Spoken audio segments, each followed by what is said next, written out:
How to use Claude Code for Laravel. So the first thing that you need to do is install Claude Code in your Windows PowerShell. Once you're done with that, select your theme and then log into your account.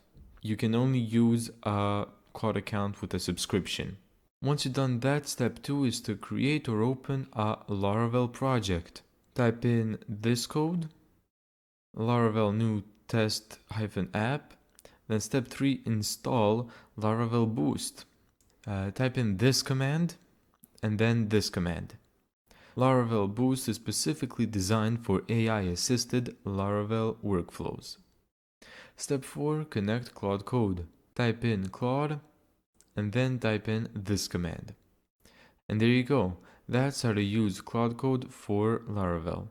Thank you so much for watching this video. If you found this tutorial helpful, make sure to give it a thumbs up and subscribe. And as always, see you in the next video.